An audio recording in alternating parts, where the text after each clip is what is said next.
ఇదేంటన్నారు, cell phone తిండి పెడుతుందన్నారు. ఇప్పుడు cell phone లేకపోతే భార్య లేకపోతే భర్త ఉంటాడు, భర్త లేకపోతే భార్య ఉంటుంది. సెల్ ఫోన్ లేకపోతే ఇద్దరు ఉండలేరు. అవునా కాదా తమ్ముళ్ళు అని అడుగుతున్నా. దానికి కూడా ఒక మీనింగ్ ఉంది. సెల్ ఫోన్ అనేది అవసరం, అది ఒక అత్యవసరమైన వస్తువుగా తయారైంది మన జీవితంలో. ఎక్కడికి పోయే పని లేదు, సెల్ ఫోన్ ఉంటే ఒక ధీమా. మీకు ఎక్కడన్నా బిల్లు పే చేయాలంటే ఇమ్మీడియట్గా సెల్ ఫోన్లో ఉంటుంది డబ్బులు. ఎవరికి కావాలంటే వాళ్ళకి పే చేస్తాం. ఎవరైనా జోబీలో పెట్టుకుంటే జోబీ కట్ చేస్తారు, కానీ సెల్ ఫోన్లో పెట్టుకుంటే పేటిఎంలో పెట్టుకుంటే కట్ చేసే పరిస్థితి ఉండదు. దానికి కూడా పాస్వర్డ్ మీ దగ్గరనే ఉంటుంది. అది అప్లై చేస్తేనే డబ్బులు ఇచ్చే పరిస్థితి వస్తుంది, సెక్యూరిటీ కూడా ఉంటుంది. మీకు ఏ పని కావాలన్నా చేసుకునే అవసరం వస్తుంది. భవిష్యత్తులో మనందరి జీవితాల్లో మీరు గుర్తుపెట్టుకోవాలి, టెక్నాలజీ చాలా ఉపయోగకారిగా ఉంటుంది. అందుకే మీరు చూస్తున్నారు, ఇటీవల నేను పెన్షన్ ఇస్తే ఏ టైంలో ఇచ్చాడు, ఏ స్పాట్లో ఇచ్చాడని 64 లక్షల మంది పెన్షన్నే మానిటర్ చేయగలుగుతున్నారంటే అది టెక్నాలజీ మహిమ అని చెప్పి మీ అందరికీ తెలియజేస్తున్నా. పెన్షన్ తీసుకున్న రోజునే మీకు ఒక IVRS మెసేజ్ వస్తుంది. మళ్ళీ నీకు కరెక్ట్గా చేరిందా, ఎవరన్నా డబ్బులు అడిగారా, లేదంటే ఏదైనా కొట్టేశారని మళ్ళీ అడిగే పరిస్థితి వచ్చిందంటే అది సుపరిపాలనకు దారితీసే పరిస్థితి వచ్చింది. ఇలాంటి కార్యక్రమాలు చాలా వరకు నేను అన్నీ ఆలోచిస్తున్నాను. ఏంటి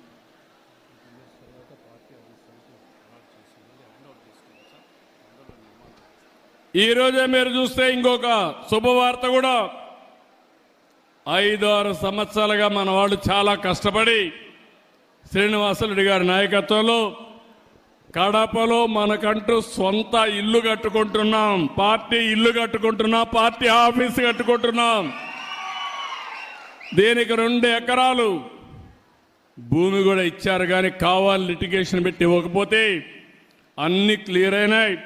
నేను ఒకటే ఆదేశిస్తున్నా, 18 నెలల్లో పార్టీ ఆఫీసు పూర్తి చేసి మళ్ళీ ప్రతి ఒక్క కార్యకర్త కడపకు వస్తే సొంత ఇంటికి వచ్చి ఒక కాఫీ తాగే విధంగా 6 months ఓకే.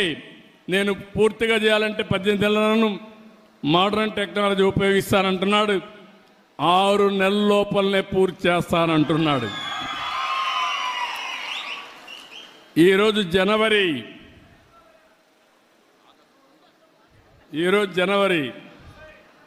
ఆగస్టు 15 లోపల పూర్తి చేస్తాడు.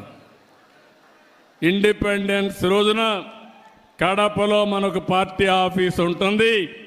అది శ్రీనివాసరెడ్డి ఇచ్చిన హామీ, అది నెరవేర్చుకునే విధంగా వేదికపై నుండే నాయకులందరూ పనిచేయాలని కోరుకుంటూ, తెలుగుదేశం పార్టీ ఒకటే హామీ ఇస్తున్నా. ఇప్పుడే మన సుధాకర్ గారైతే చాలా లిస్ట్ అంతా ఇచ్చాడు, పెద్ద చాంతాడంత లిస్ట్ ఇచ్చాడు, విష్ లిస్ట్ ఇచ్చాడు. మనిషిలో ఏదో చెయ్యాలనే తపనుంది, మీ రుణం తీర్చుకోవాలని కసి ఉంది, ఆయన చెప్పిన పనులన్నీ చేయాలని ఆలోచన కూడా నాలో ఉంది. కానీ ఖాళీ గల్లాపేట నా దగ్గర ఉంది.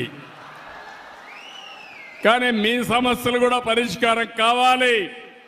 ప్రాధాన్యత క్రమంలో అన్ని సమస్యల్ని పరిష్కారం చేసే బాధ్యత మేము తీసుకుంటామని మరొక్కసారి మీ అందరికీ హామీ ఇస్తున్నా. ఈరోజు నేను ఇక్కడికి వచ్చింది స్వచ్ఛ ఆంధ్రప్రదేశ్ని ప్రతి 3వ శనివారం మనమందరం అమలు చేయాలని వచ్చాను. స్వర్ణాంధ్రప్రదేశ్ లాంచ్ చేశాను. ఆ స్వర్ణాంధ్రప్రదేశ్ కోసం స్వచ్ఛ ఆంధ్రప్రదేశ్ కూడా అవసరం. అది కూడా మైదుకూరులో ప్రారంభించడం నా అదృష్టంగా నేను భావిస్తున్నా. అలాంటి